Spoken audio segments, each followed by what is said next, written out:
Now let's start with the basics. So this is the official website of Python Software Foundation. So python.org. Okay, if you check the owner or certification of it, you can identify the certificate is issued to Python Software Foundation. So Python Software Foundation is the organization which works on no profit, no loss basis, and they are maintaining the interpreter, the open source interpreter of Python programming language. So on this website, you can get almost everything about the Python, what exactly concepts which are required to understand using Python, and most important thing, you need an interpreter of Python. Original interpreter of Python is available on this website. You can download it from different operating systems here. Okay, so don't worry which operating system you are having there. Make sure that if you are using Windows, try to use Windows 10 only. For the current version of it is supported. Current version of Python 3.8 is supported to Windows 10 only. Maybe if you are having some older version, because Windows 10 is it was developed in 2014-15. I don't know, almost 6 to 7 years ago. And before that, Windows 8 was there, and Windows 7 is developed on 12 years ago almost. So these operating systems are not having a current support of Python. So if you want to work with the current utilization, so be your operating system ready with the latest updates installed in that. Okay. So this is the original website. Here we can see many things about the Python. I'll just go to downloads, and you can check it out. Here we have the Windows and Mac OS. If you consider about Linux, Linux by default contains Python's installation inside it. I'm using Linux operating system here. I'm having Python 3.8 installed already in my system. I'll show how to work with that. So currently here, if you go to Windows, okay, check this Python 3 release and Python 2 releases. There are two versions of Pythons are present. Versions are just like obviously Python 3 is the latest version 3.8.6 that we have, and Python 2, it was previous release. It was already deprecated on 31st December 2019. It's available, but the support to Python 2 is not now available. So don't use Python 2. Now we are in generation of Python 3 and its implementation here. So let's see. Here we have latest 3 release Python 3.8.6, and if we go below, lot many different software that we can see with different versions that we can see 3.1 or like that.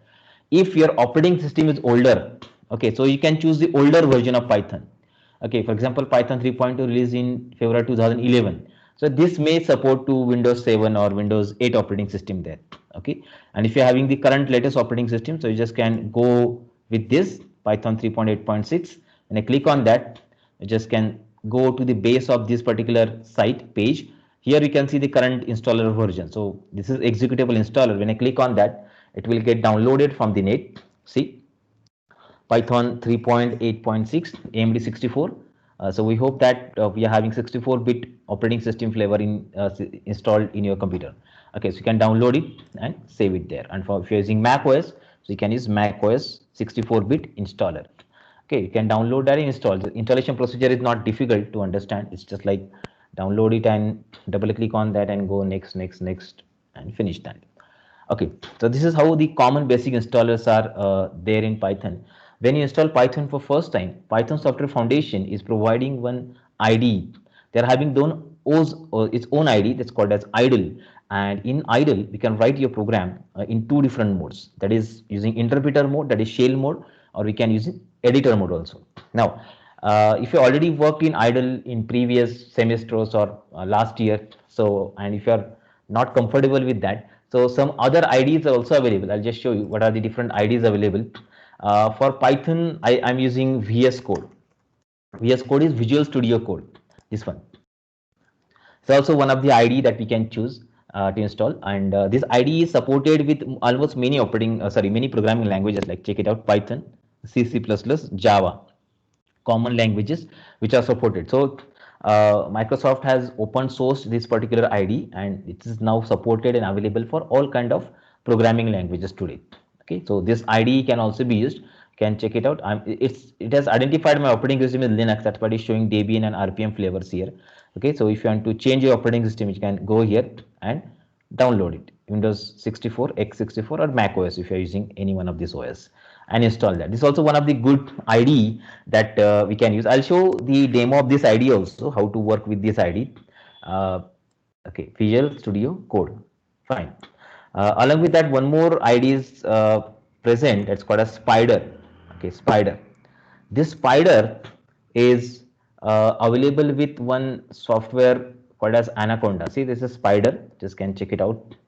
Which Spider is basically used by the data scientist in who are working in Python programming language. So they are using Spider to perform the operations. You can download the Spider using Anaconda, but actually the size of this Anaconda is almost more than 500 MB.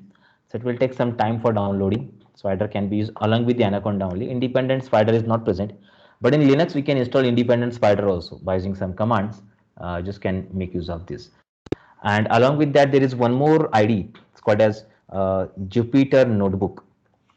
Okay, Jupyter Notebook, which is also coming along with the Anaconda. When you install Anaconda, this Jupyter Notebook will be installed. It contains one advantage that you can combine your things like step-by-step execution of the program as well as the whole program also at a time. By using Spider, these operations are possible. So sorry, by using Jupyter Notebook is also possible here. So you can download Jupyter Notebook. Jupyter Notebook also not independently available here. If you want to install, you have to install along with the Anaconda. It's mentioned here. Anaconda only you can use it. And if you are using Linux, independent installation of Linux is also Jupyter Notebook is also possible in Linux. Okay, so they are mentioned over here. So any one of this IDE can be chosen. I will start from the scratch. That is when you install Python for first time. So common basic IDE, it's called as idle, is installed in your system, and that we can use along with that. And if you go somewhat, if you when you become comfortable with Python programming language, then switch your IDE to any other. So it will be easy for us to write the program and check the outputs there. Okay, so any one of these IDE we can choose. I'll just start from the basic, that is what we have done, idle here. When you install Python for first time. So let's see, just show you how this idle get installed. So I'll just install the idle first. Okay, so sorry, what's this?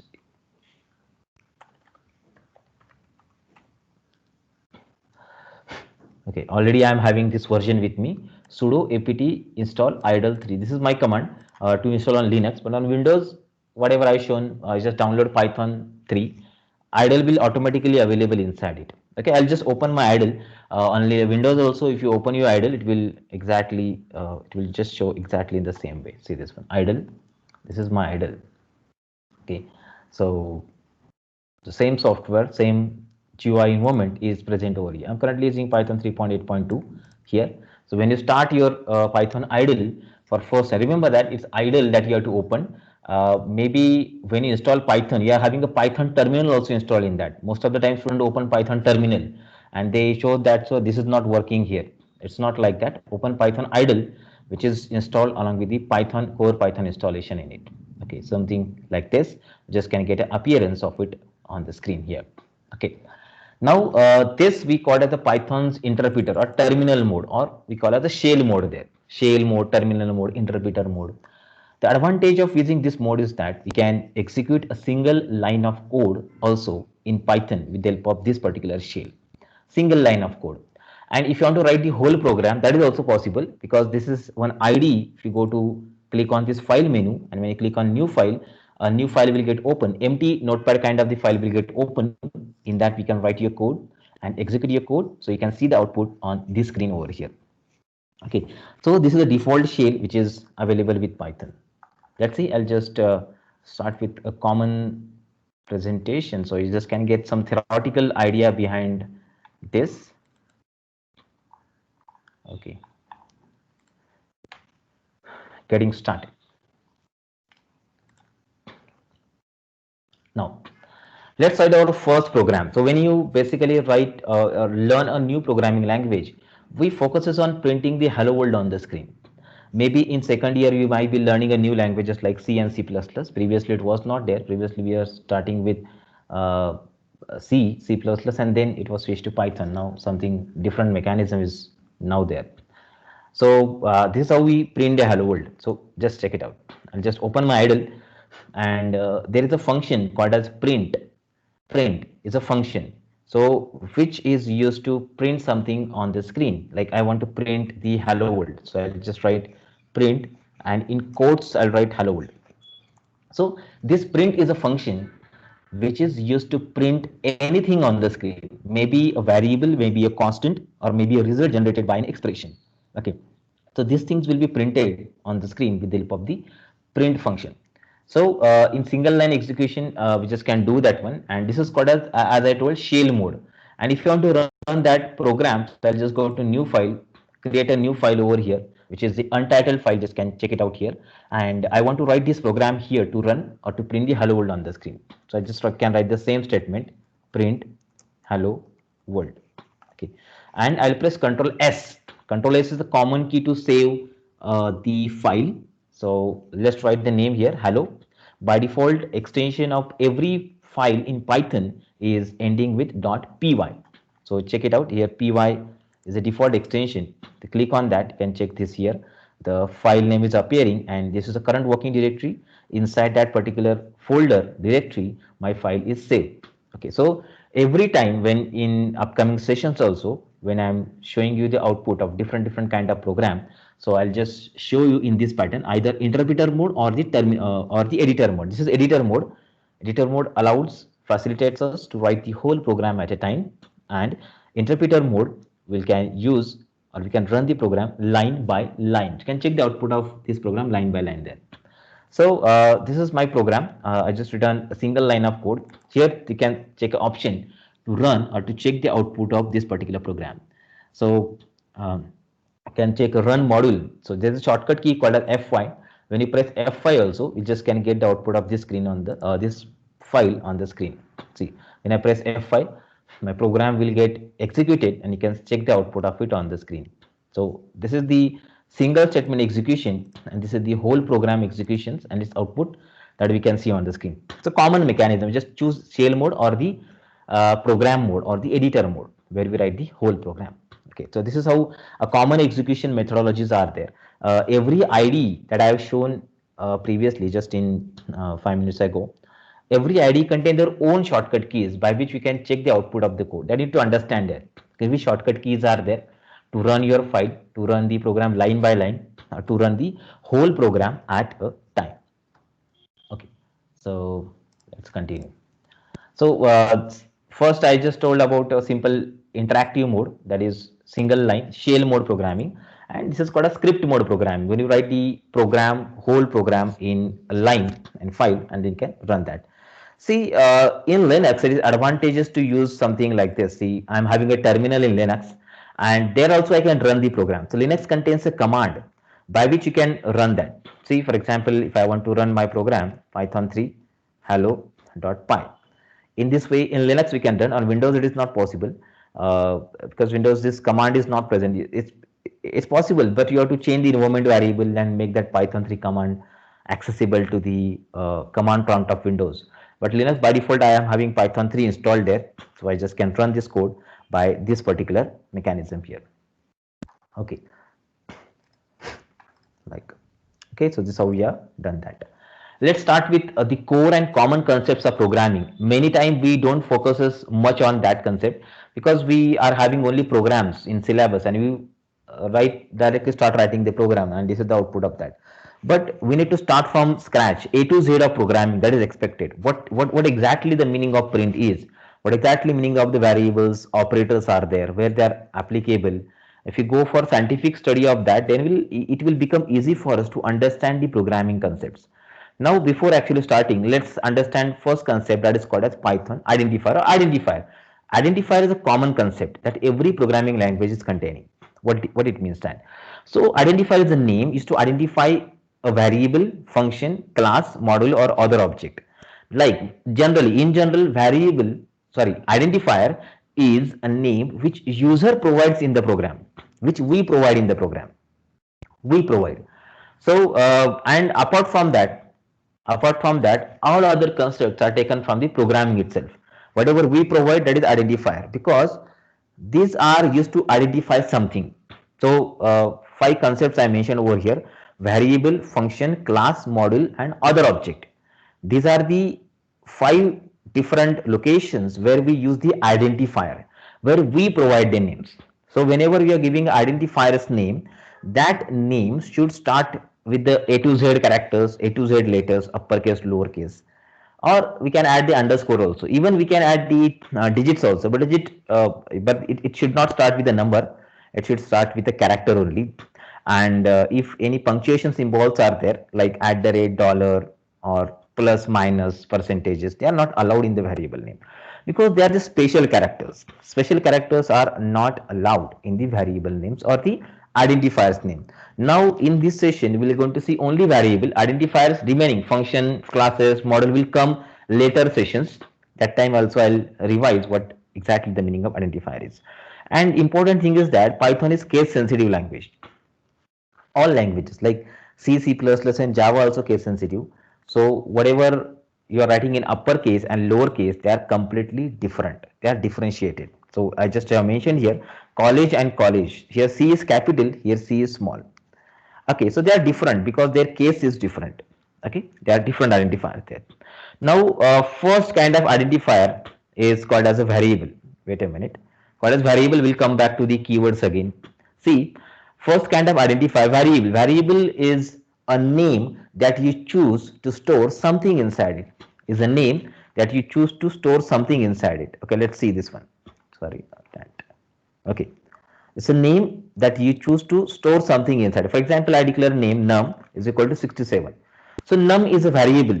Inside that you have stored 67 there. Check this. I printed the num on the screen, just typing num and pressing enter after that. So num is called as a variable. You can assign anything to it, just like I assign num1 in this way. It's also the variable. Okay, like that. Case sensitive way completely. I can store any kind of value inside it. So commonly three kind of values are possible. Integer value, just like I mentioned 67 here. Second is a floating point value, which is containing a decimal point. And third is a string value.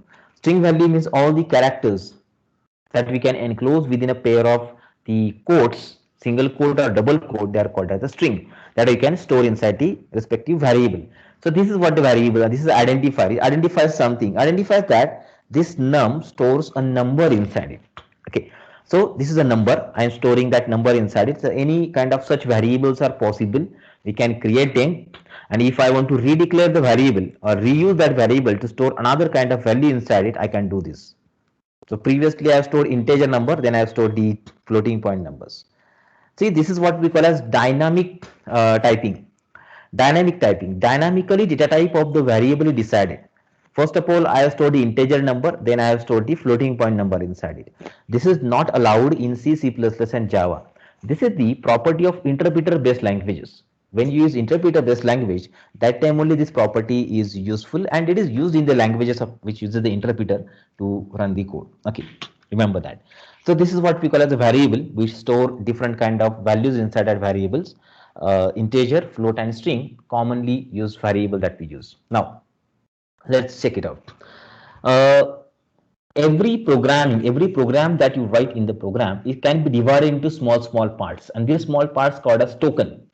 So every word is a token. So that token is again contain different categories, like token can be a function, token can be operator, token can be a variable, token can be a keyword also.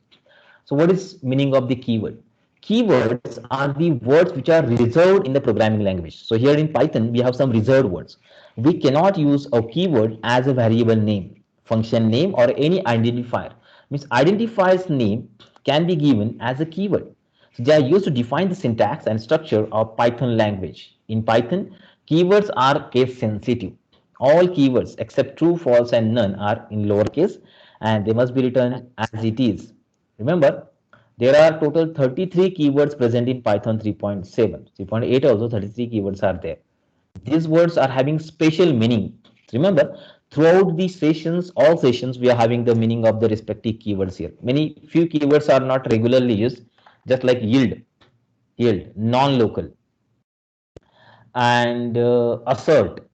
Okay, so these three keywords we are not having in our session because they are the special keyword. They are required only in some special cases when it's required. Okay, so these three keywords are not there in our session. Remaining others are, we are going to make use of them regularly. I'll just show you what exactly the meaning of the respective keyword is. The 33 keywords, you can't use these keywords as the name of the identifier, name of the variable also. Okay, keywords special meaning are given. Every keyword we are going to see session by session what is the application of it in this. Okay. And for identifiers are having some naming conventions. These are the conventions. Okay, basically, conventions means by reading the identifier's name, we just can identify what exactly the meaning of it. Like I've declared a variable num, it means that I'm storing a number inside it. Generally, what we do, what general programmer does, you start learning that we write variable name as A, B, C, D, X, Y, Z. Okay, these are good. These are the variable name, but remember they are identifiers name. So it means that they must identify something. What kind of value is stored within them that you have to identify. Remember, and based on the value, based on the name that you are given, the value can be identified. So, for example, I want to store average of the two numbers or average of multiple numbers in a variable. So I can I can give a variable name as AVG, average, like that. So while giving the name to the variables, make sure that you have to give some meaningful name to them. Okay, meaningful names are expected there.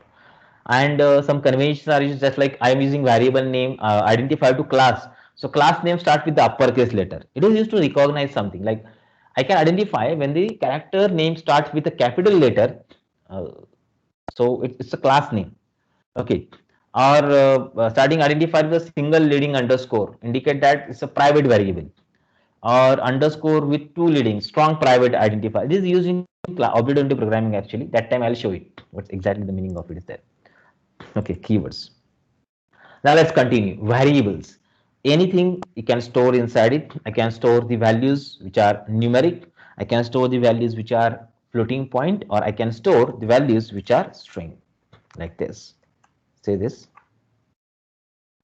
Name is equal to Tushar. So I just stored this Tushar name into the variable name. And if I want to print it on terminal mode, I just can directly write the name and print it. But if I want to print that name in editor mode, then I have to use the print function there. Okay, so it's showing the representation of it and so actually printing the value of it.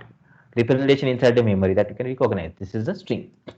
Okay, so print is just to print the variable or something on the screen. So if you want to print a variable, I can make use of this mechanism to print it on the screen. So three kind of values I mentioned, and we'll focus on these three kind of values. And at the end of today's session, I'll show two more kind of common values that we can use. Out of it, the first is complex and second is the Boolean. So let's see. Data types. Data types means type of the data that we can store in a variable of Python. Commonly, if we consider the numbers or the numeric things, so numbers are of three kinds: integer, float, and complex. Integer can store the value in full number, that is without a decimal point. This is what we call as the integer numbers. Float which contains a decimal point, a dot.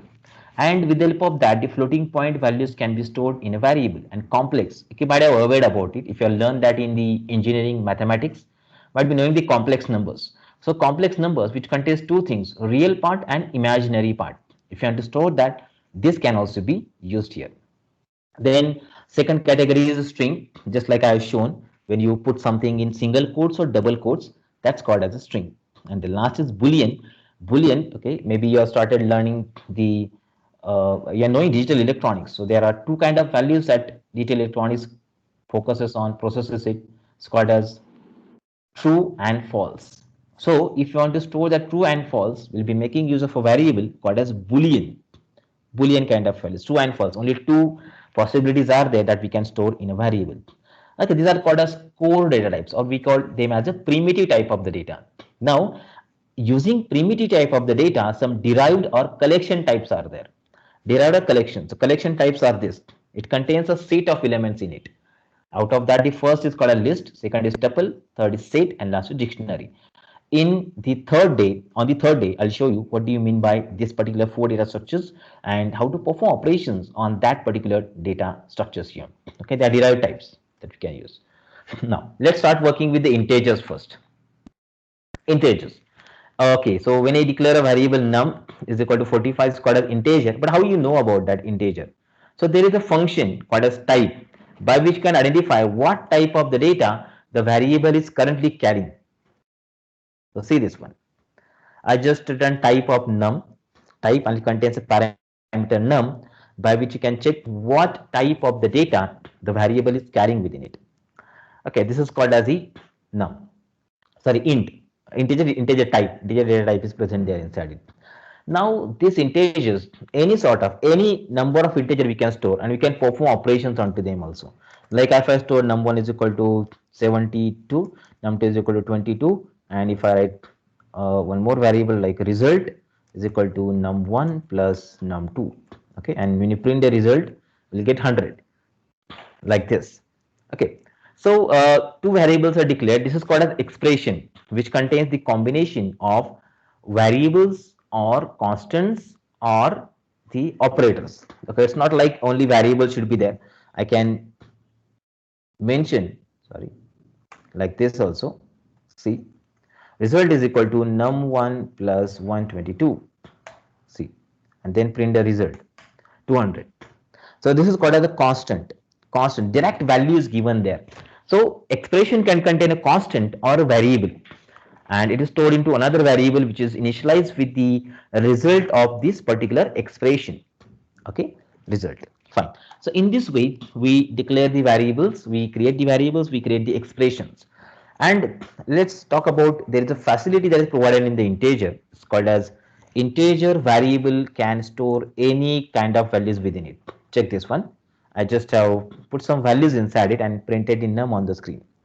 This facility is not given to any of the programming language. If you go to learn C, C++ or Java, these programming languages are limited with 32 bits value on integer type of the data. In long integer also there which kind of 64-bit maximum, but even this number can't be stored inside it. The number which I shown over here, this number we can't store in that kind of variable.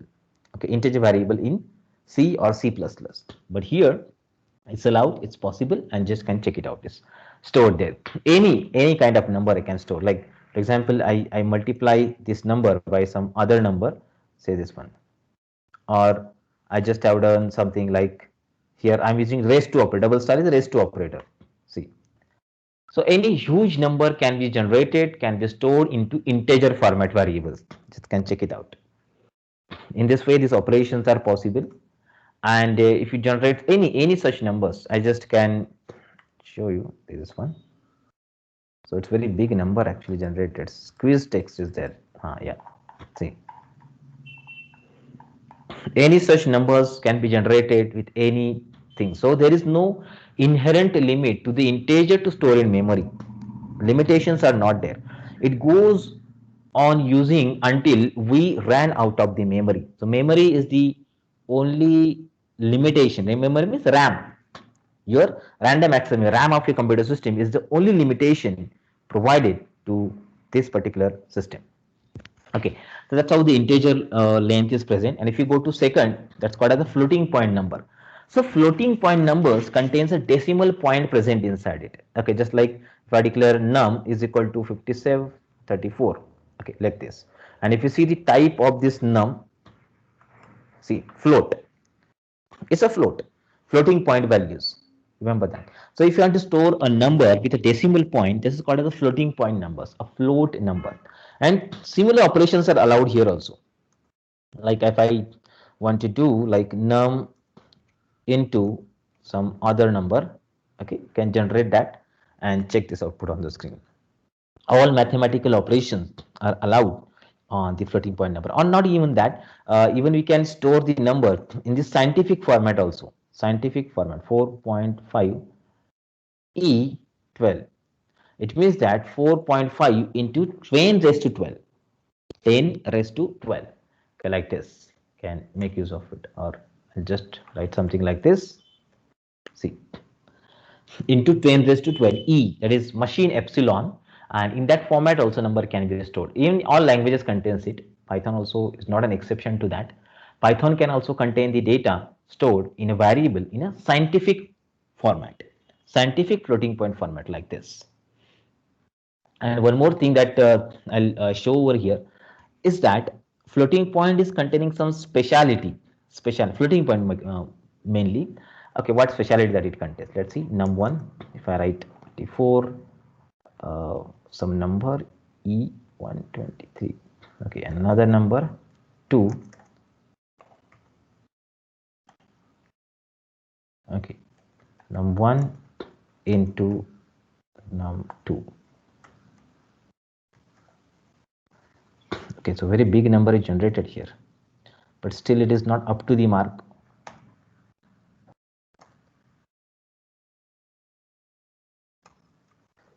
See this. So I have multiplied this number num2 into this number num1 and check what you get. INF stand for infinity. Infinity, remember that. It is infinity. And okay, if I write this number as minus, and if I executed that, it's called a negative infinity. See, because floating point numbers are having a limit.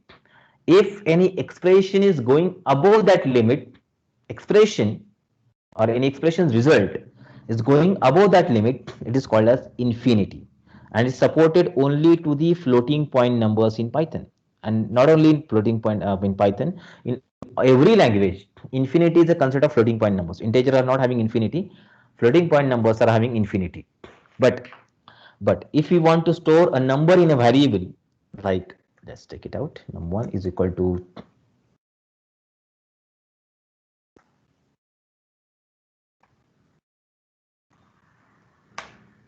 okay, so this one,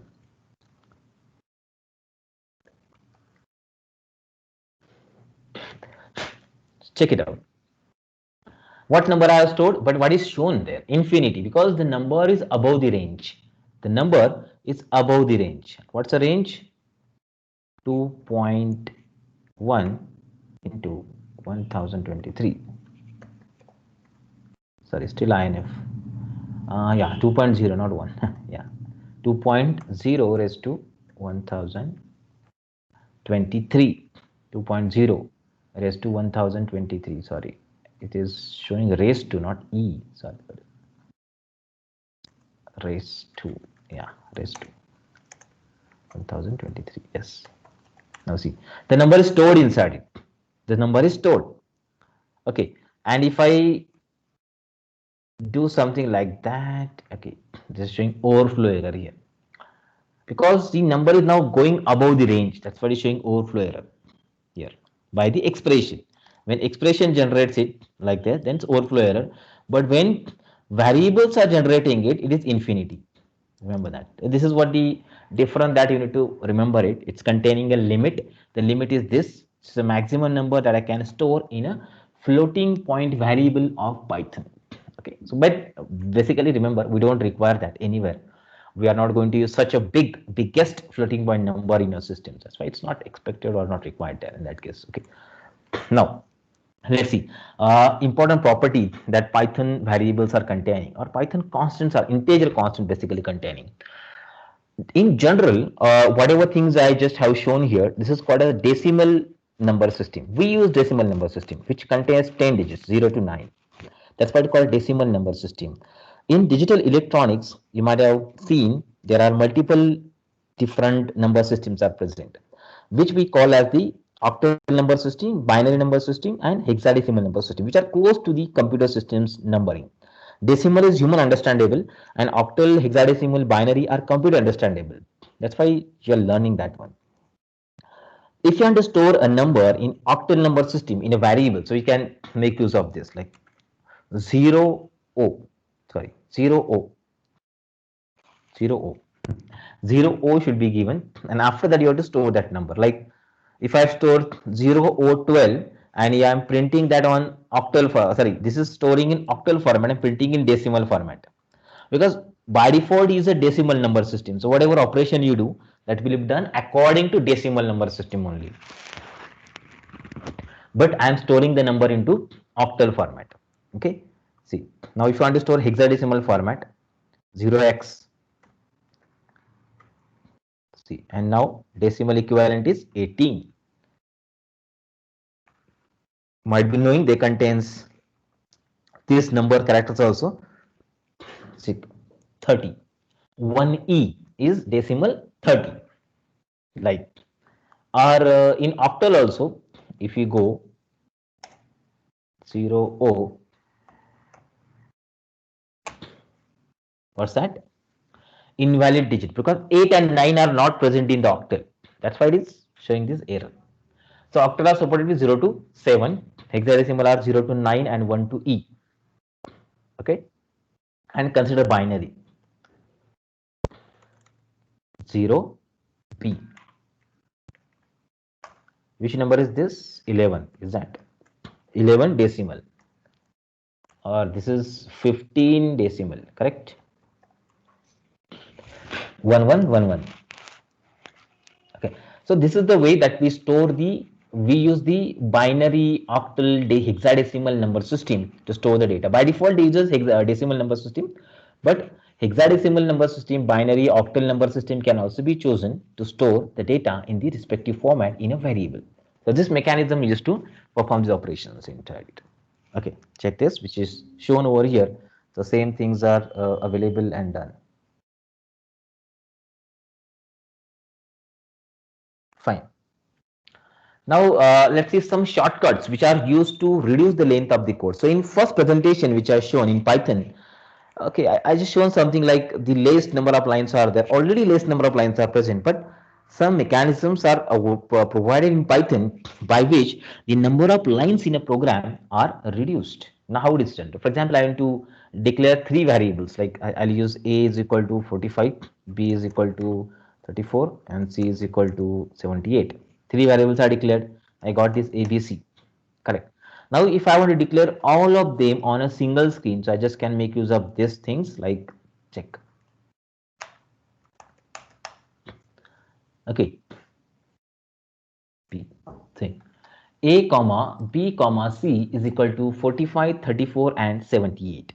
So three values, they will go in sequence, in a sequence of another variables. Like I'm having 45 first value stored into A, 34 in B and 78 in C, in this way. But then they should be equal on both the sides. Remember, not compulsory all of these variables should have the same type of the data inside it. If I write something like this, see, hello, then see, three kind of the data, 45.424, so it's given in between, so the variable B will carry that data. Okay, A is containing hello, B is containing 45.24, and C is containing 69 integer. So combination of all three is given here. Remember, combination of all three is given, and based on that the variable initialization is completed. Fine. So this is the way that we use the declare the variable. This is one way that I shown by reducing the number of lines we can do it.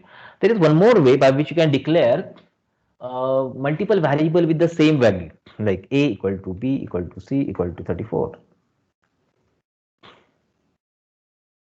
See, all of these three variables are containing same kind of value inside it. Fine. This is again assigning the same value to all kind of variables we can do, and you can just generate the results like this. And one more, let's see, I just want to perform operation of initialization of variables, and I just want to write a code, and I have to reduce the lines stored inside. Let's see, for example, I declare num1 is equal to 78, num2 is equal to 22, then a result is equal to num1 plus num2, and then print. Okay, so 4 lines I've written here. I've written the 4 lines. Now I want to write everything on a single line. Okay, so commonly every program of Python will carry that, like num1 comma num2 is equal to 78 comma 22 semicolon. See, I just given a semicolon there. Now result equal to num1 plus num2 semicolon. Let's make some clear, so we'll get idea what exactly I have done there. So this is not required, but to have an idea, clear idea about it, so I just separated them.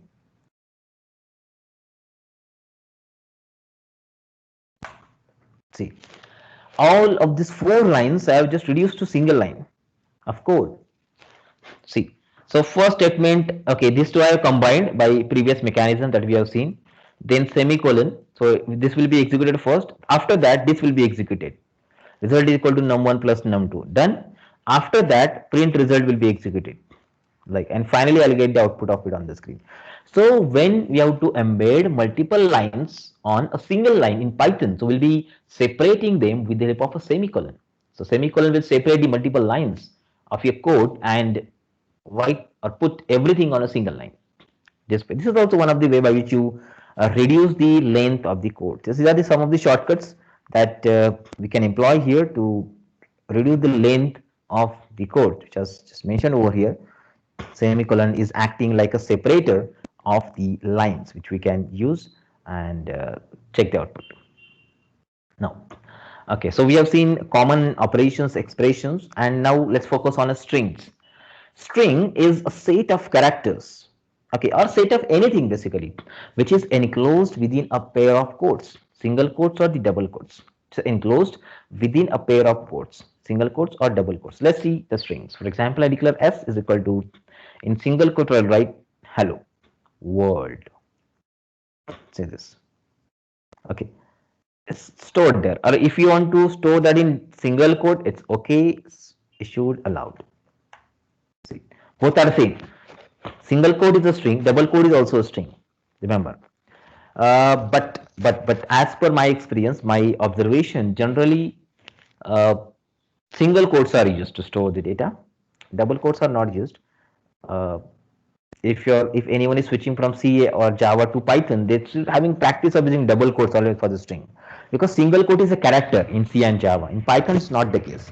Python carries both of these concepts similar.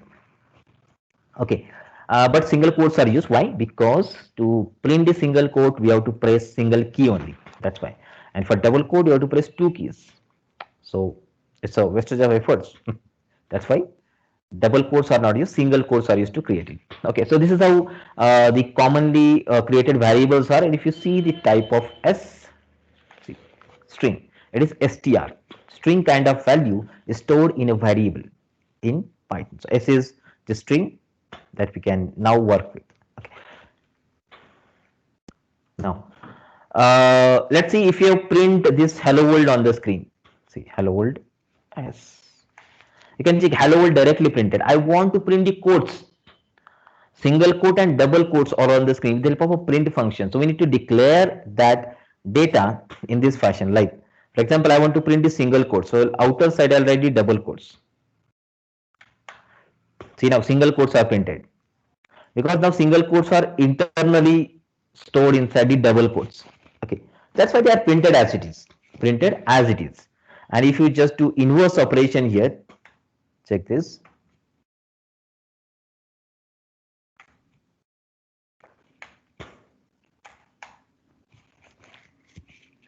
Now inside single quote, I have put double quotes. So double quotes are printed as it is on the screen like that.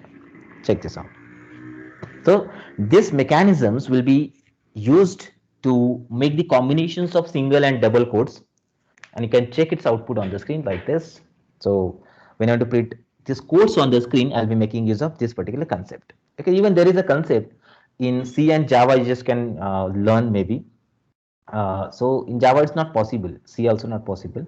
They are using a concept called as escape sequence. With the escape sequences, I can make use of this and perform the operations here. Check it out. Okay, I'll show escape sequences after that. Before it, let's see some operation that I can do on the string kind of variables. So this is my s. Let's make this s more clear, because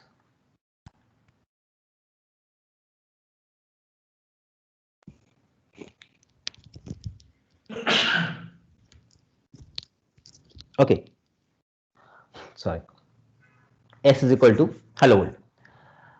Now there are two different operators that we call as plus and multiply, which are used to perform operation on the strings. Like plus operator I just can use. I want to combine or concatenate two different kind of the strings. So I just can make use of this. Like for example, if I write like this, okay, and if I write s plus t, see they are connected, first and second. So plus operator is to attach the strings together. Okay, attach, concatenate or join.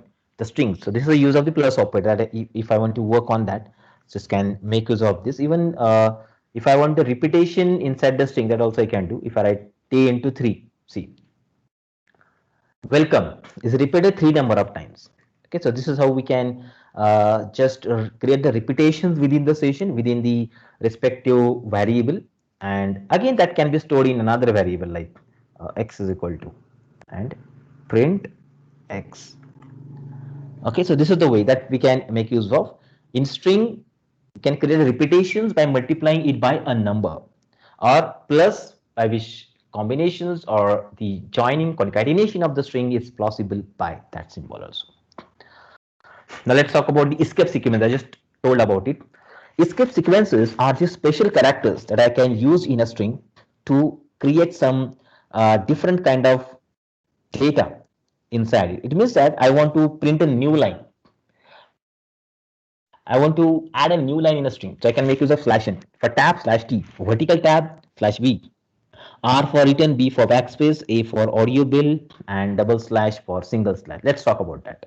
See, for example, if I write like this, print hello slash n world. Okay, remember these are borrowed from the C programming language. C was containing this concept already. Okay, like this, or so new line. So new line is added in between that. Okay, it's not shown correctly. I'll show that because the problem of idle actually in your Windows also same thing will work. See, this is a tab. Tab is added in between. Okay, okay. Backspace is not shown correctly. I just change my ID and then I'll show you. Then if you want to print single slash, double slash is given. See, R will also not work, and V will also not work. It's not showing the output over here. Okay, I'll just show it on my terminal. Okay, this is a problem of idle actually. Idle does not have the support of that escape sequences. If you change your ID, it will work fine. Slash, what was the first? V. See, vertical tab. This is called as vertical tab. Okay, now carriage return. Okay, carriage it will print the hello and will come back. Carriage return will move your cursor onto the first character again and it's overwriting it. It will move the cursor to the first character and will overwrite that. That's why it is showing world only. And this is backspace. O is printed, deleted, backspace.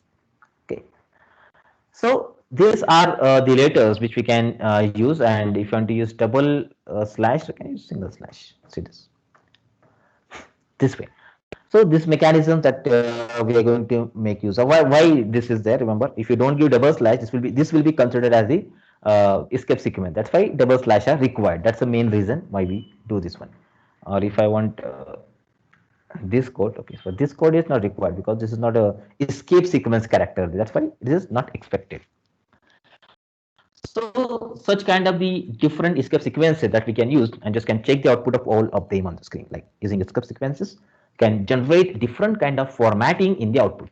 And if you're learning C and Java, there also exactly same things are available and applicable.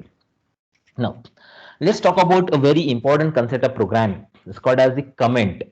Now comments let you to store the tags at the right places in the code. Now whenever we have to or we want interpreter to ignore some statements, that time we are making use of a comment. So comment is just like putting a hash in front of the line, single line comment that we call. Let's see. I'll just go to editor mode here. I think program is already available here. Okay, so this is my hello world code. So let's write something like this. Okay, num2 is equal to, okay, and let's write the expression here, and here will print the result. Okay, done. And when I run this code, you'll just get 200 on the screen. Fine. Now, see, for example, if I want to write some comments here, like this is my first program. Fine. No change in output. So if I delete this, it will okay, run this. So valid syntax, right? This is not correct. So I need to put that in comment. This will be ignored by the interpreter. Interpreter will not check for any kind of the error in the line which is started with a hash. This is called as a comment. And remember, Python allows only single line comments. Python allows, not only Python, every interpreter based language allows only single line comment. But by some modification, we can use or we can make use of a multi-line comments also. Okay, and that comment you can write anywhere. See,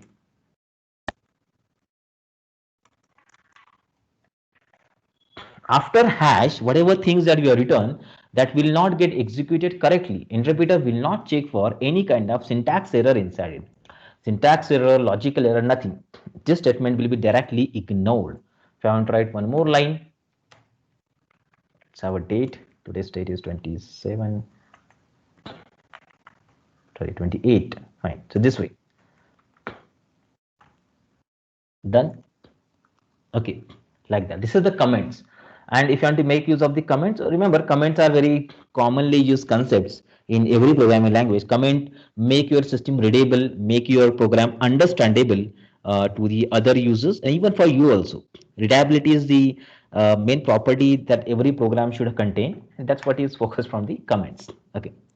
Python does not support general multi-line comments like C, Java or C++. Java and C++ contains multi-line comment because they are compiler-based languages. Compiler-based languages contain multi-line comments also. But here some mechanism I'll show you, which is used to store it. Now, docstring. So docstring is a documentation string. Like comment, Python syntax used to explain the code. Now, docstring is just like multi-line string. We can put in a variable. Let's see. Yeah, see, for example, I just want some statement here like s is equal to, okay, in triple quotes you write. I just started with three quotes here. I like Python programming. Okay, I press enter. This statement is not completed yet. Remember, I need to write three quotes to end that. Okay, so I started learning it today. Completed. Now see, it's completed. Fine. Now let's print. When you have to store the multiple lines in a variable, I'll be making use of this string, doc strings. Three quotes, three single quotes or three double quotes. Any one of them is allowed to store the strings in a variable like that. I like Python programming, so I started learning it today. Three lines are present. Fine. Multiple lines, single or double quote, both are possible there. Now what is the application of it? Application is, this is the first application that I can choose, or I can make use of this concept to create the multi-line strings also. See this one, I just want all of these lines in a multiple comments. Now see, this statement is not having any effect in the output. Why? Because it is not printed, it is not stored, it is not processed, nothing is done inside it, no effect in the output. That's why it is treated like a comment.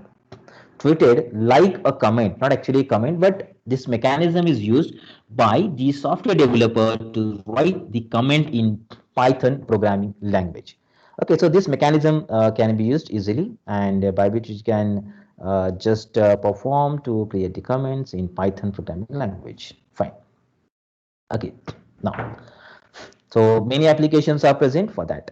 Now, let's go for the string functions, string methods basically, which we can now work with. See, everything in Python is an object. I just have told about the same in the first session, theory sessions of Python programming. Everything is object. So if it is object, I can apply the methods to this particular object there. Now how to do this one? Let's take S. So S is a string which will containing the hello world. Okay, like that. Now if I want to, S is the object basically. That's why it is showing type of S as a class str. It's a class, and its variable of type class is called as a object. So this is the object. Fine. Now if I want to perform some operations onto it, some operations like I want to convert it into uppercase. See, everything is upper, lower. So this upper and lower are called as methods of the string class, because along with this object I have used this method. Okay, print is a function, upper is a method. Methods are always used along with an object. So along with the S object, I use upper method, lower method, or S dot swap case. Cases are swapped, or title case. Like, see, title. Every first letter of every word is capital, like that, or many more. If you want to check whether it is alphabet or not, false, not alphabet, correct. Or I want to check it is lowercase, uppercase or not. That is also possible. So this is check, is it digit or not, lowercase or not, uppercase or not, title case or not, like this. So these methods we can use to perform the respective operations on the given data. Let's take another variable like n is equal to arrays return. Remember, this is a string actually, but if I want to check is digit, check this. Okay, is digit. It is showing this one. Is it containing some digits in it or not? Yes, it is containing the digits. True. But if you apply that to the to the S is alpha. False. So digit can also be containing in the form of a string. So you just can compare and make use of it. Even few more methods are there called as L strip or R strip. Strip methods. Strip methods are used to delete the starting and ending spaces. See, hello world. I just stored something like that and check it out. And if I write n dot r strip, see, right hand side spaces are deleted. Now this is left hand side spaces are deleted. Check this. This is original string which contains the spaces also. So space is also a string. Remember that, which I have deleted from here. Here also I have deleted. Okay. Here also I deleted. And if you just like r dot n dot strip,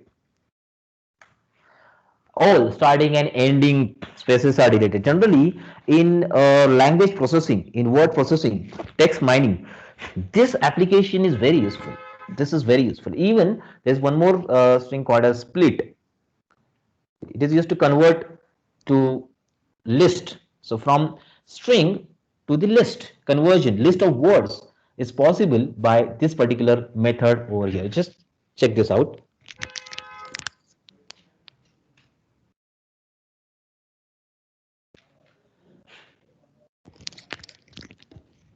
Okay, now the splitting is completed like that. Even starts and ends with find. Many methods are there. Not many. I just given a summary of all of them. Many methods are available. I'll just show the list of all and how to find a help about that. Okay, let's see one more.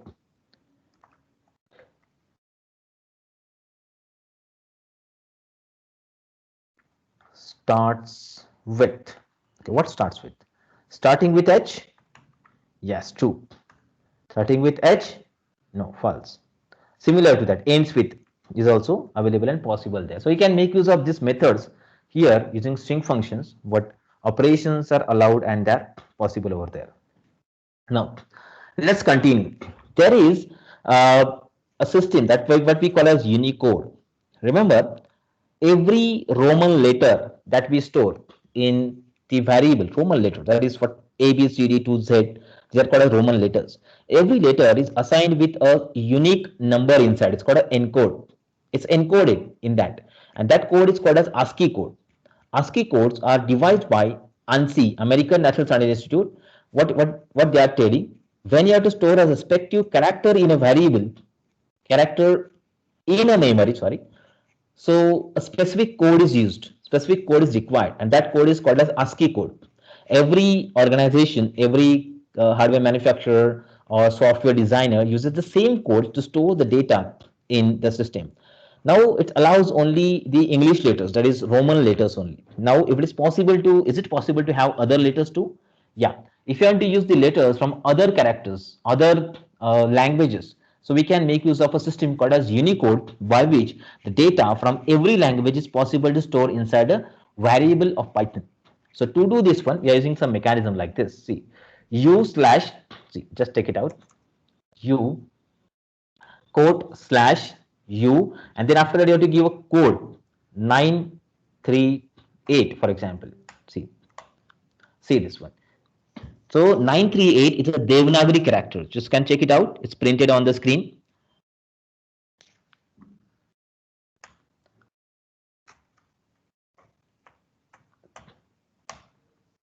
See, different codes are used for that. Okay.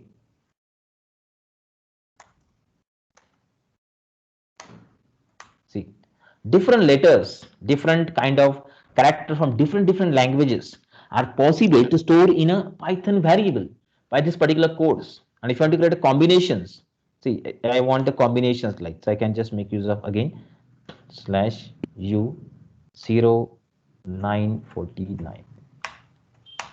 See,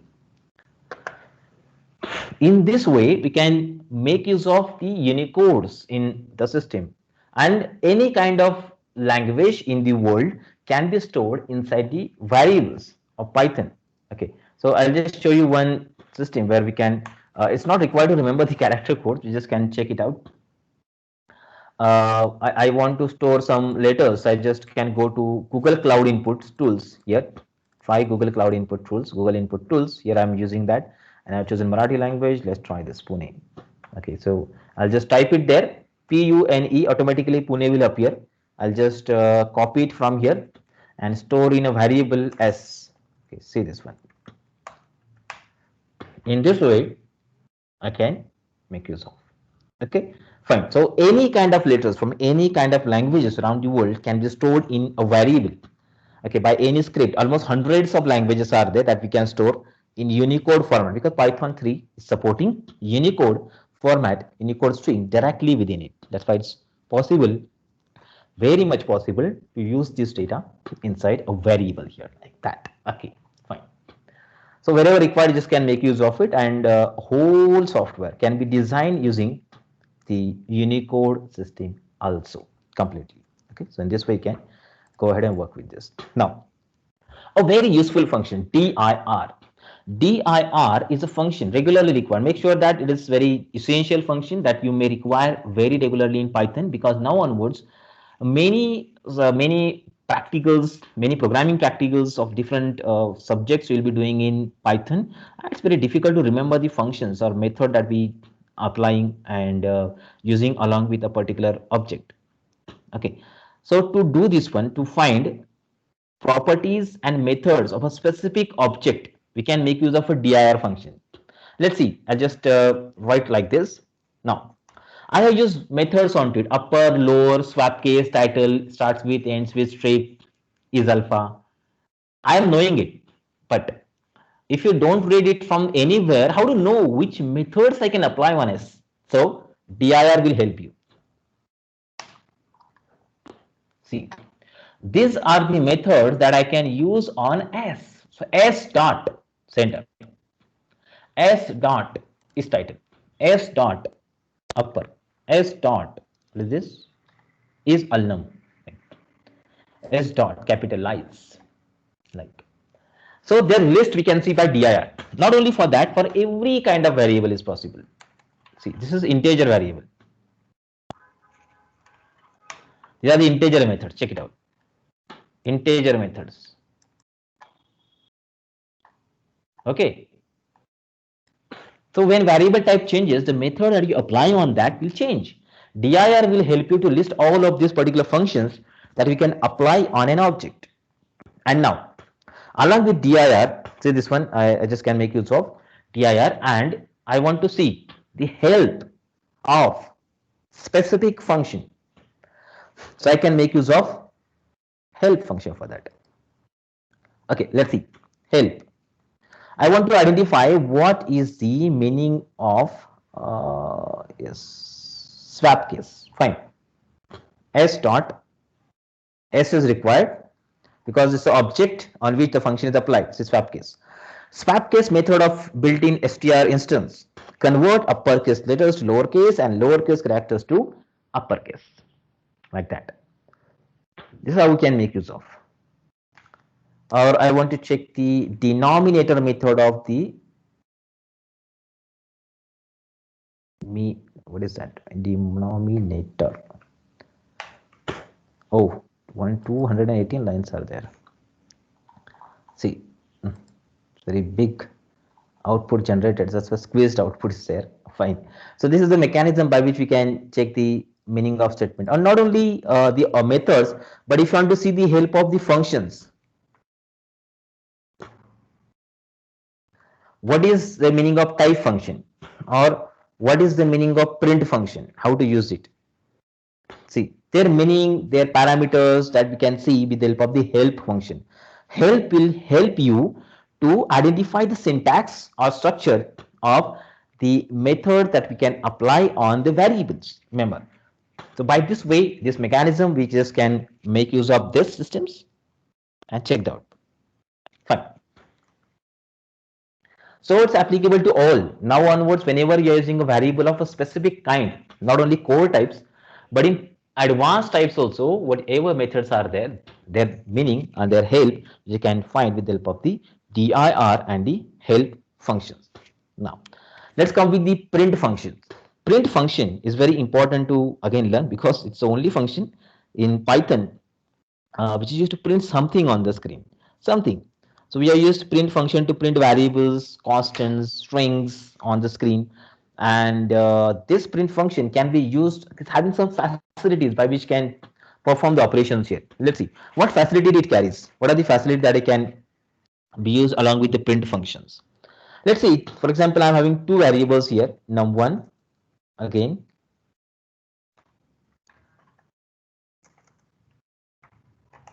Now see, two are there, and I have to print them on the screen.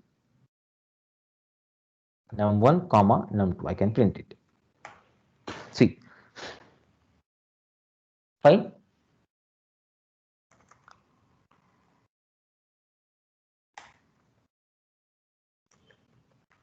Three are printed now.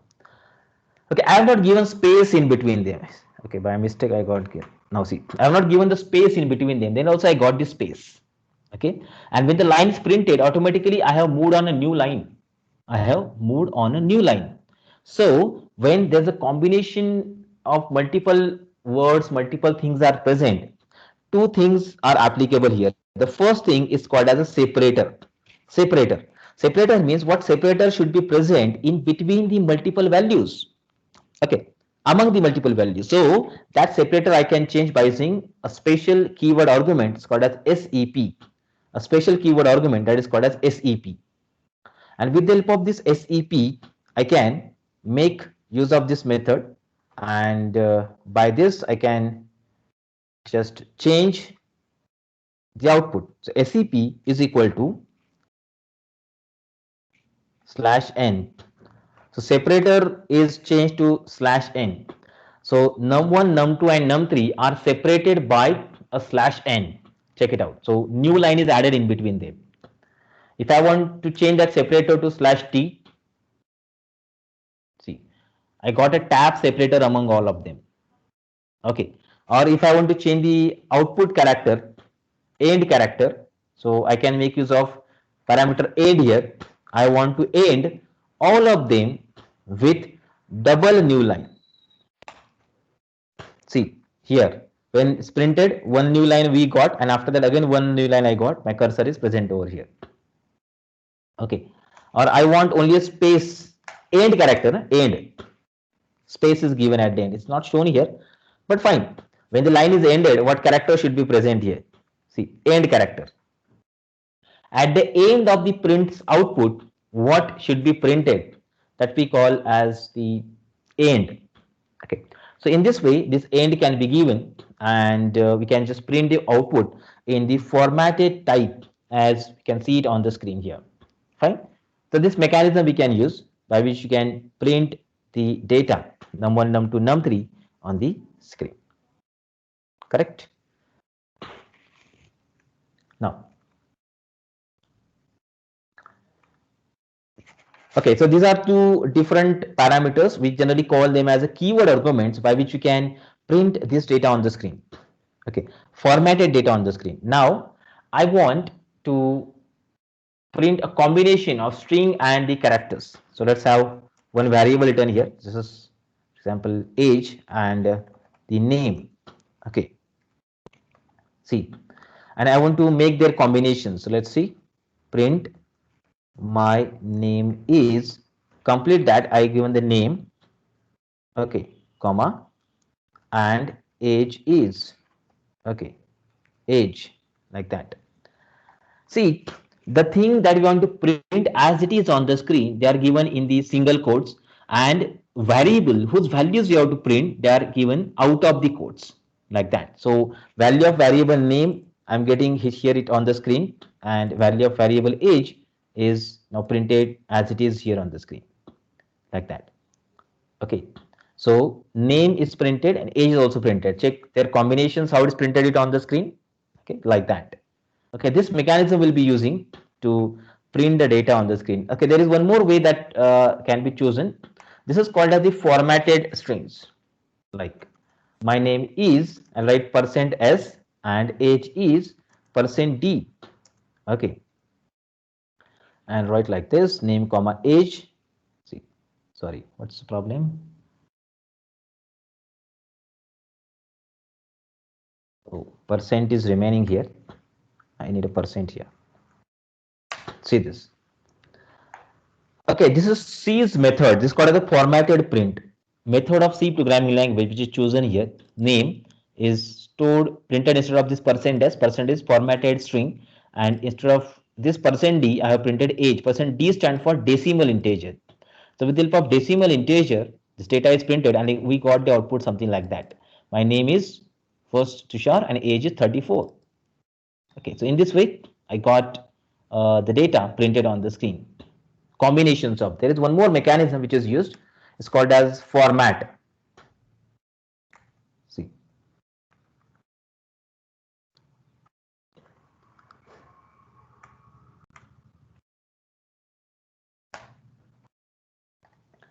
formatted print. Format function is used, and with the help of this format function, name is going at first this location, age is going at this location. So basically it contains some properties, like if I want to make the changes, okay, here I'll write 2 or here write 1, sorry, 0 is required there. Here I'll write 0 and here write 1. I just want to swap them. So 0th element should be present here. 0th element is name, which is printed here, and one element is age, which is printed here. There is that, yeah, here. Like I just want to swap the contents, and to print that data on the screen, so I'll be making use of the format function for the respective operation, as just we can see it on the screen here. So many such operations are possible. Format also you can use in multiple different ways. And if you want to change the data type of the variable, I can make use of a method. Just a minute. See, I want that h to be printed in floating points. I just can make use %f here. Okay. Converting type to one type to another. I want the h to be printed in octal format. O. See, octal format is 42. I want that in binary format. Sorry, binary is not supported. Binary is not supported in C also.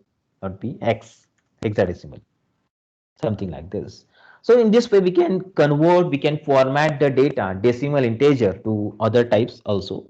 This advantage of using this particular thing. So just can check it out with a different format specifiers are used here to convert the data from one type of the data into another type of the data. It's called as format specifiers. Okay. Yes. Now, the most important concept of the programming languages is called as the operators. Okay, it's called as operators. Operators are used to perform some specific kind of operations on the respective variables there. Okay, so just a minute, I'll just show you.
So operators are used to perform the operations on the variables or the constants basically.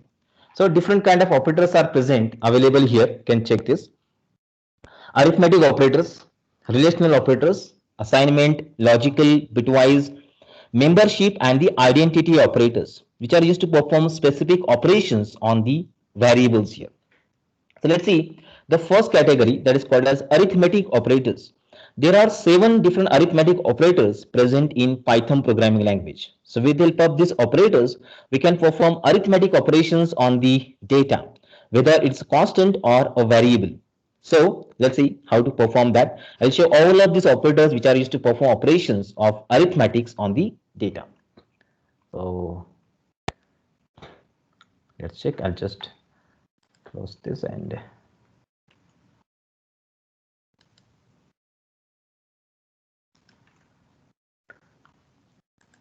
okay. So let's see. So let's declare two variables here. Num1 is equal to 45.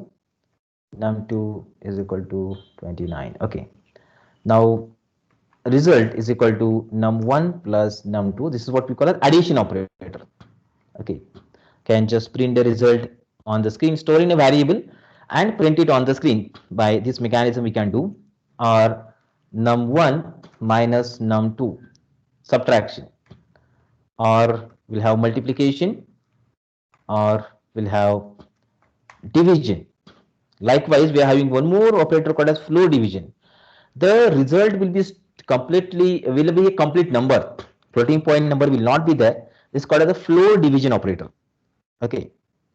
Or if you want to find the remainder of the result, remainder of the division. This is a remainder of division. Remainder is 1, sorry, division is 1 and remainder is 16. Quotient is 1 and remainder is 16, like this. It's called a mod operator or modulus operator, that is used to find the remainder of the division. Now similarly, there is one more operator called as the raised to operator, which is used to find first number raised to second number. So these are 7 operators which are used to perform the arithmetic operations on the given data. Okay, not only on the constants, but not only on the variables, but you can make use of them on the constants also, like num1 divided by 23. See, or num1 into 23, like this. We can store that value inside a variable also. I've just shown the demonstration of them, what task the respective operator contains, stored in a variable also, and then we can use that data further performing any respective operations onwards. So this is what we call as the arithmetic operators.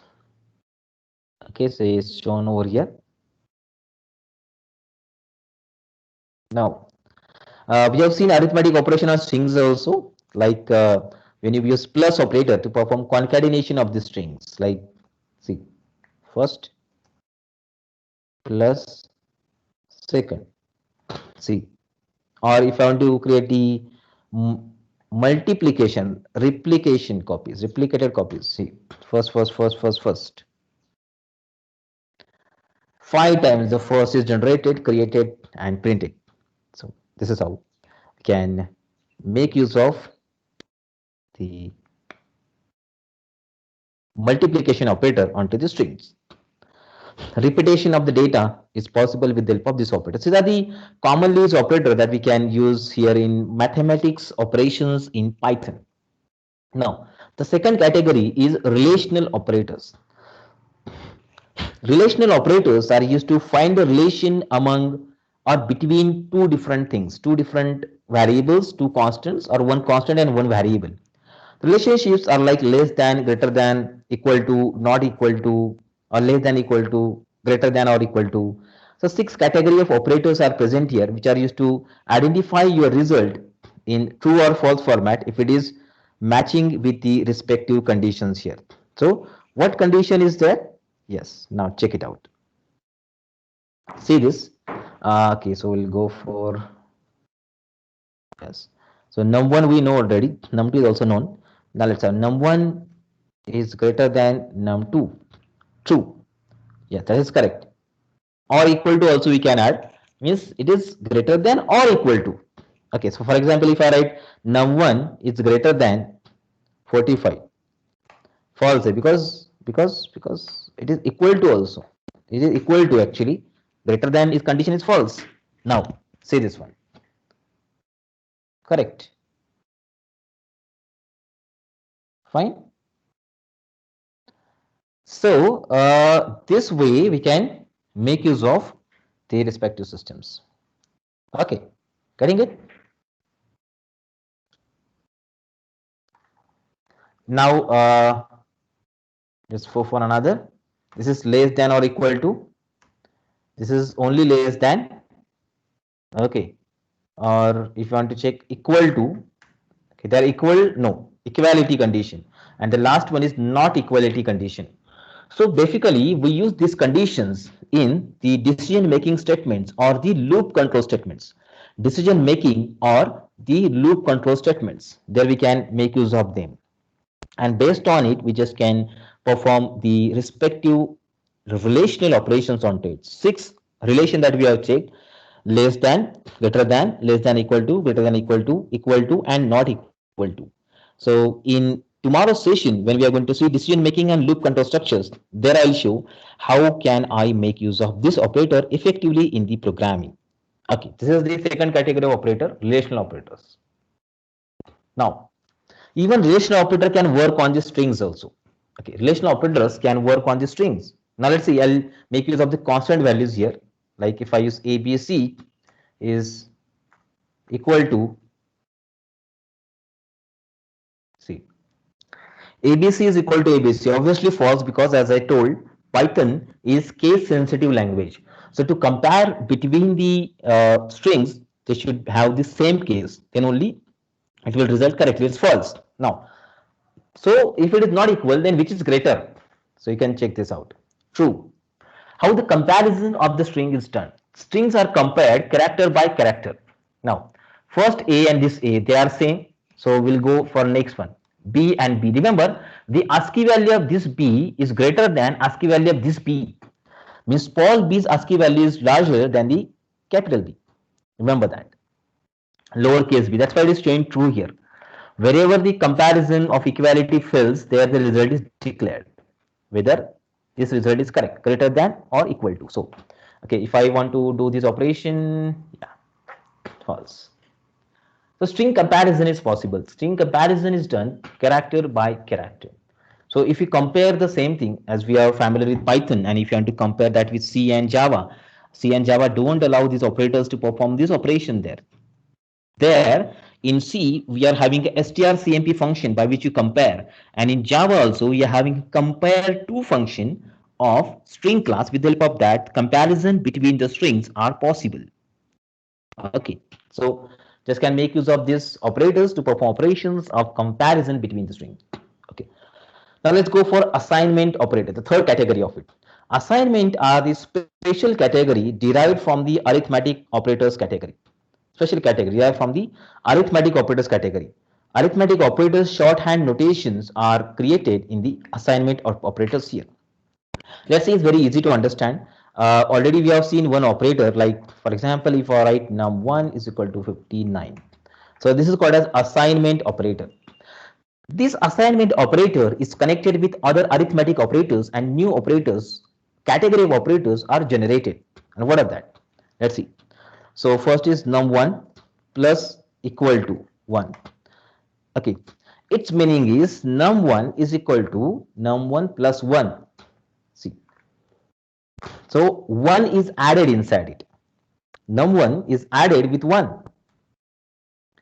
Subtracted with 1. Again, I have regained the original value of num1, subtracted with 1, and I got that value here. See this. Okay, getting it?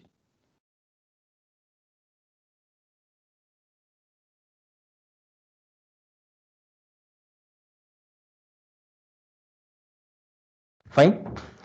Then this is addition, then subtraction, and if you want to perform multiplication, multiply by 2 and store inside it. multiplied by 2, fine, or divide by 2, sorry, num1, 59, because division is in floating point result, that's why it is result is in floating point. I got that number in floating point format here. Correct. Similar to that, I can have double floor division. Integer number will be generated from that 29.0. Okay, floor division, and even raised to also. So 29 raised to 2, num1 is equal to num1 raised to 2. Okay, and if I want to do modulo division,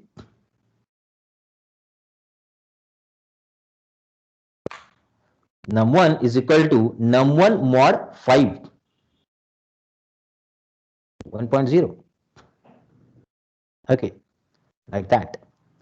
So in this way, we can perform the operations of assignment operators. So special category which is inherited, derived from the arithmetic operators, and assignment operators added to them, by which we can perform various arithmetic operations and restore the data or result within them.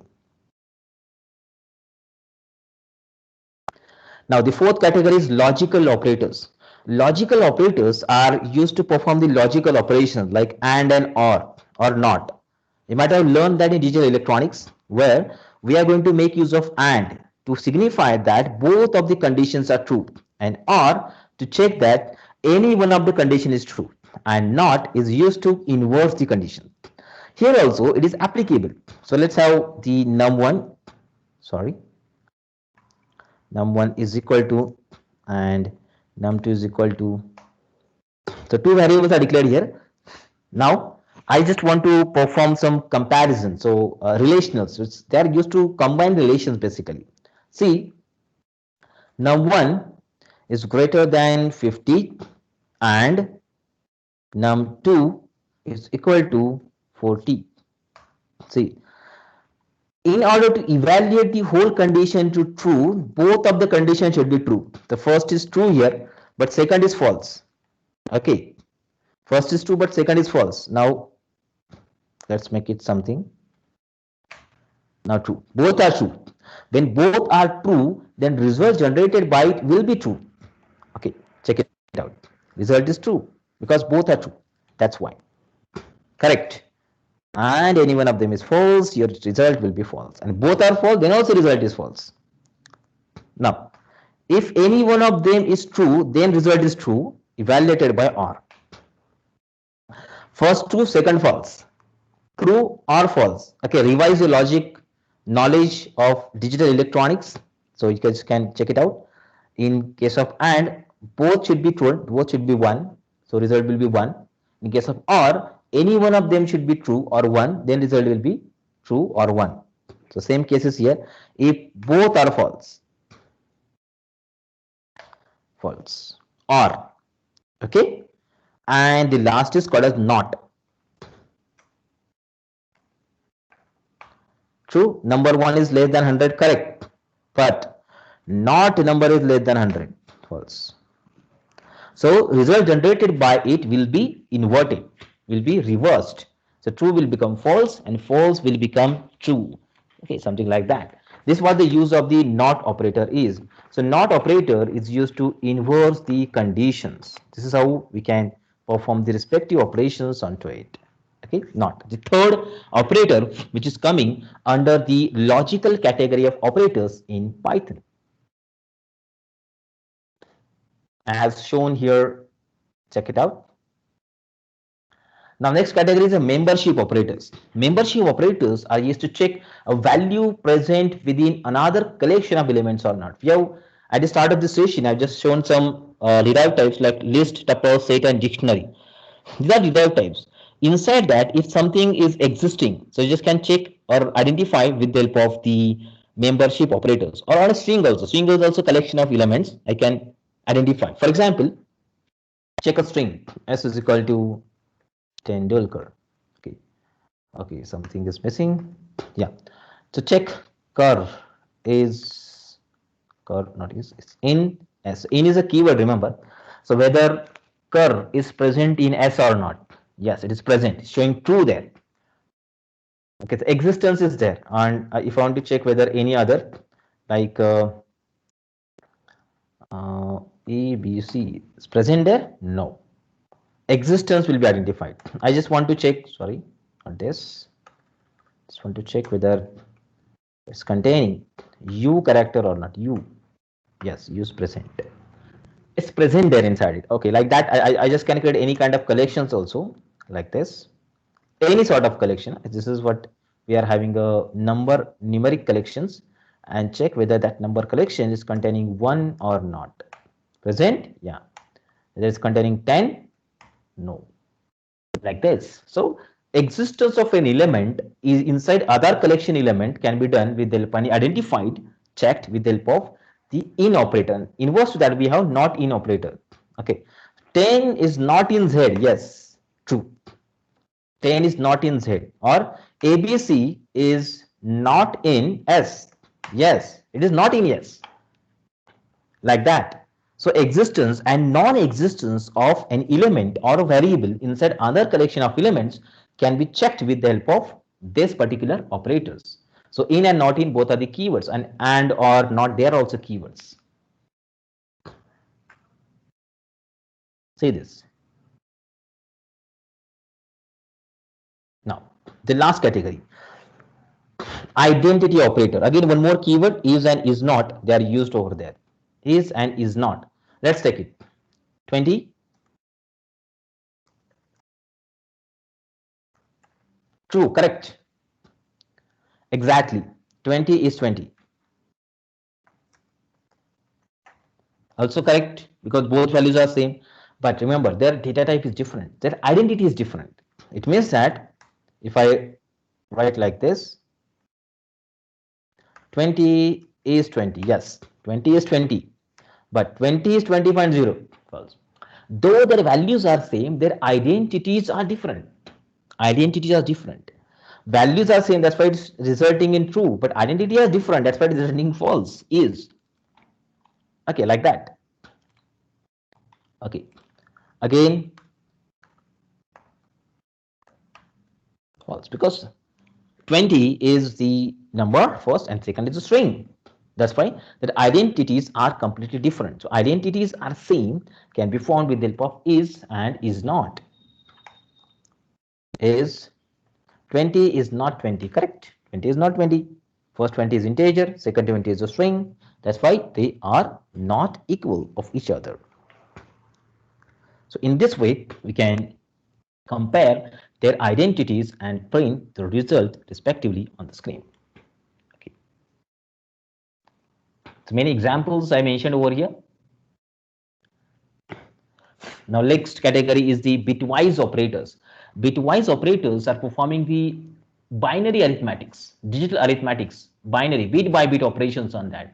Okay, again the part of digital electronics. If you have done the ANDing, ORing operations on different kind of variables, so they are just similar to that. And logical and bitwise and they are completely different here. Let's say I'm using a variable num here, 67, and num2 I'm having 14. So let's have num and logical ANDing. So bitwise ANDing which will done onto it. See, I got that result, and bit by bit operations are done over here, or bit by bit. Okay, this is XOR. Might be knowing, you're knowing what exactly the operations are: ANDing, ORing, XORing. And next to that we are having a shift operators. This is what we call as right shift operator, right shift by 2. Okay, and this is called as left shift by 2. Got that? And even ones complement is also there. Okay, if you are aware about the ones complement, every digit, every bit inside the number will be inversed. 1 become 0 and 0 becomes 1. That's called as ones complement. And how to do this one? Write this symbol, tilde symbol there. See, this is ones complement of the num, which is containing 67. Now it's inversed to minus 68. So these operators we term as the bitwise operator because they perform operation bit by bit. okay, bit by bit, first bit to second first bit of the second number, and or XOR left shift, right shift, and the ones complement tilde operator, which will perform the bitwise operations on your variable or on your data.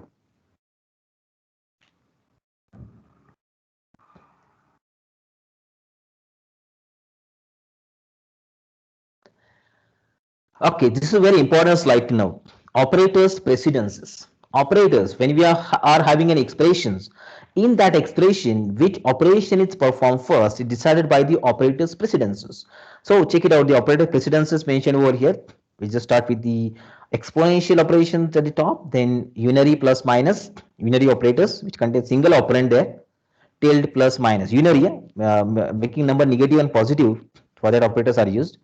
Then divide, multiply categories are there. Then we have addition, subtraction category, then right shift, left shift, then and, then or and XOR, then comparison, then equality operators, then assignment operators, then identity operators, then membership, and finally logical operators are present. So in this way, the precedence is given. Why precedence is expected? Remember that. I'll just write something here. Check this.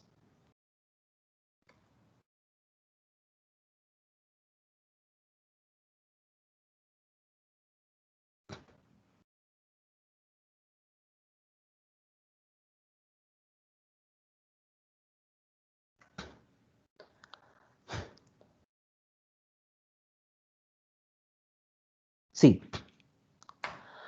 I got minus 58 answers to that. Now, which expression is evaluated first?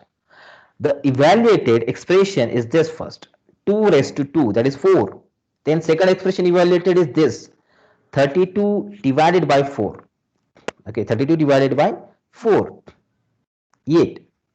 And after that, either this or this will be done. Okay. So 8, 34 plus 8, 42. 42 minus 100, minus 58. In this way, evaluation is done. Okay, if you change the sequence, if I evaluate this first, then this, and then this, your result will be different. That's why preferences are given. Preference highest to this, and then this. That's why preferences are required. So whenever in any expression there is a combination of different kind of operators present, so according to the operator's precedence, the evaluation of expression is done, and we'll get the result on the screen like that. That's why it's important to know the operator's precedences. Now we are having two more different type of the data that I can store in a variable. They are very rarely used, but make sure that they are available, they are present, possible in the variables of Python. The first is complex. Okay, just a minute.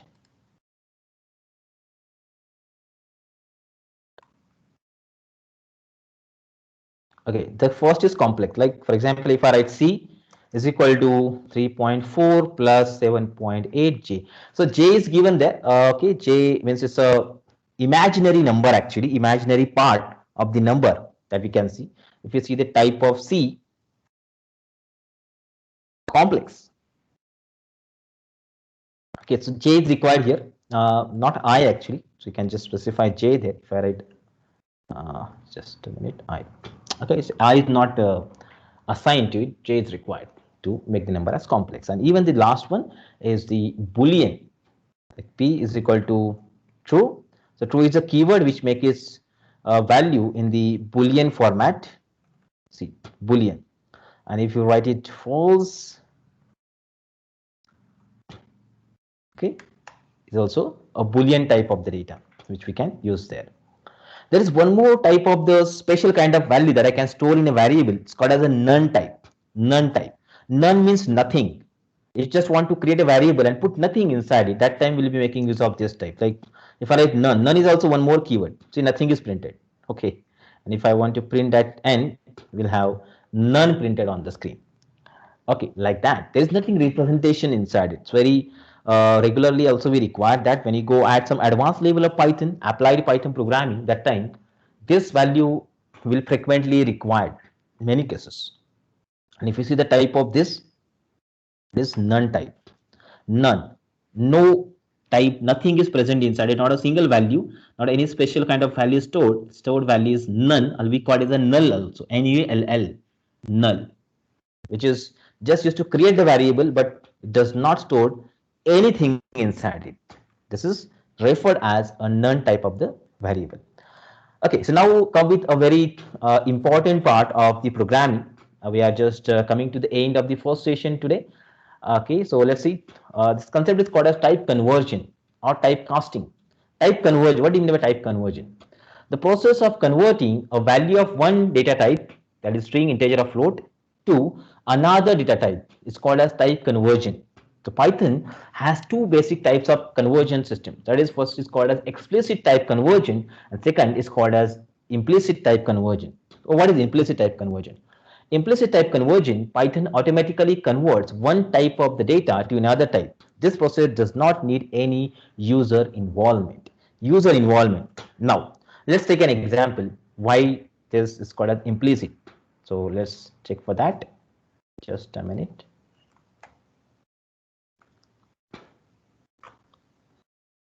Okay, let's see.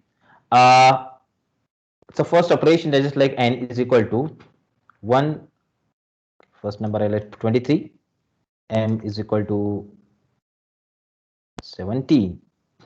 Okay, and right add is equal to n divided by m. Okay, so what add is floating point number. And now okay, so division obviously results in the same direction. I'll just change the numbers. N is 23 and m is 17.34, and let's write add is equal to n plus m. What is add is floating point number. See, this is integer and this is float. Result is float. Why not integer?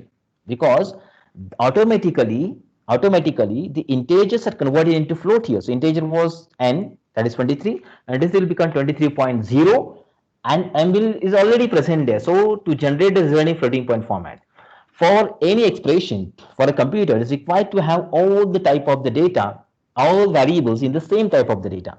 Okay, remember that.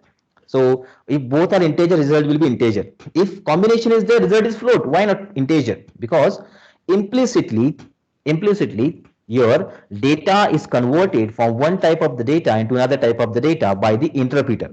Interpreter has converted that like this here. Okay, it's called as implicit type conversion. The second is called as explicit type conversion. Explicit is forcefully done. Forcefully, it uses the convert. Okay, users convert data type of an object to required type. We use the predefined functions like int, float, str, etc. to perform explicit type conversion operation there. For example, I want this result to be in the integer format. Now how to do this one? I need to forcefully convert the floating point data into integer format using integer function.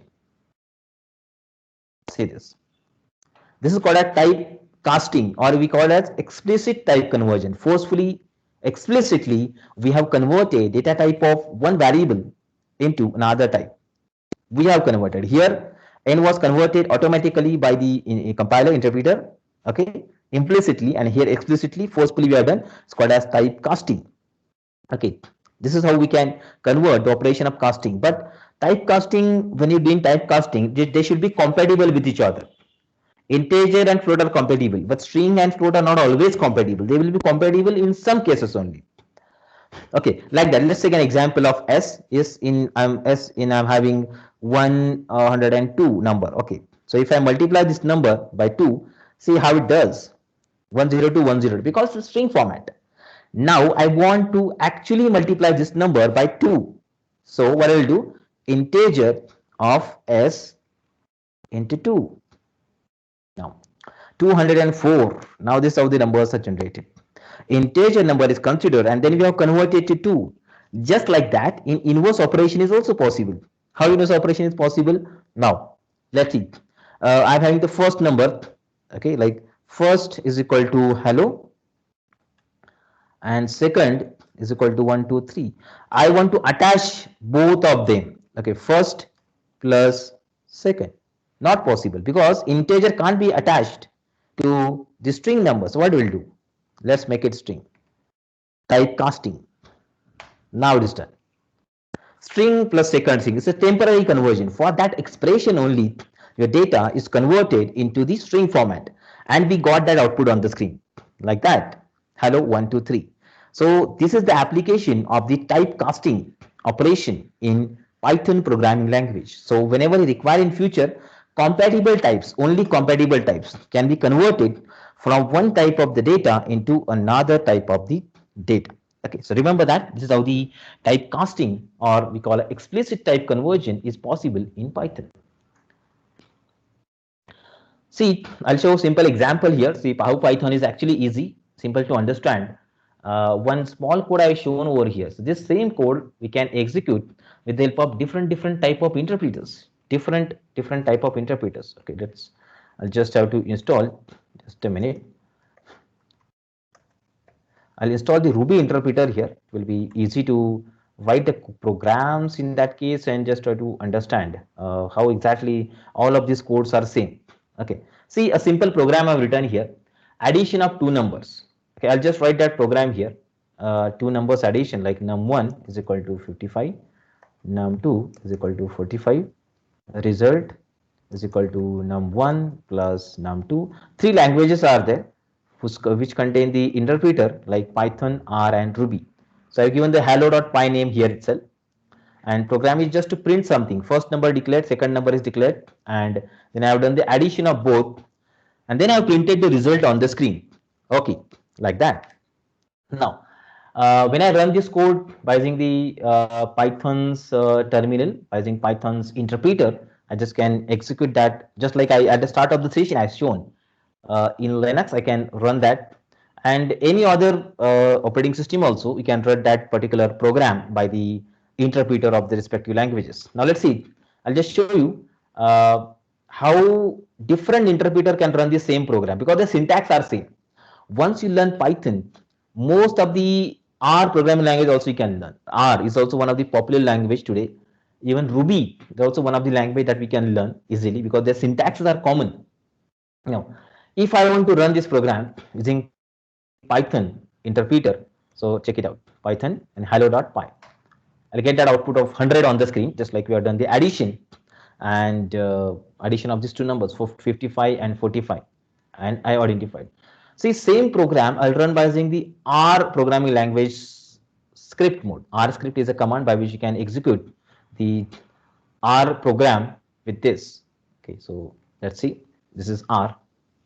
Same programming. I just not changed even its extension also. See, 100 answer I got here. And same program if you run by using the Ruby, Ruby interpreter is not installed yet. Maybe it is running. Yeah, 100, correct. See, Ruby programming language interpreter also. I got the same output for this particular program because their syntax are same. They are compatible to each other. Many interpreter based languages are having similar kind of syntax. That's why if you are to learn other languages interpreter based, so you can easy to learn, easy to understand. Okay, like this, you can just make use of the system. Check it out. And now come with the last topic of today's session is the methodology to take the data as user input. I want to perform operation to take the data as user input. So how to do this one? Let's see this. There is a function called as input which is used to perform the operation. Used to read the values from keyboard. It print the string and read the string from keyboard, which then will be stored in a variable like that. So for example, I want to ask the user to enter your name. So let's write s is equal to input enter your name. So whatever name user enters will be stored into variable s. Okay. Here number, always input function returns a value in string format. I want that data to be in integer format. So I'll do typecasting like num is equal to int of input enter a number. So it will enter a number and that number will be stored in a variable num. Like that, I'll enter the marks and marks will be converted into floating point format because they are in string format. I'll convert them into floating point format and they will store into variable marks like that. Okay, so in this way we'll perform the operation. I'll just show you a simple example by which you can perform the addition of the numbers like this. Because let's take input.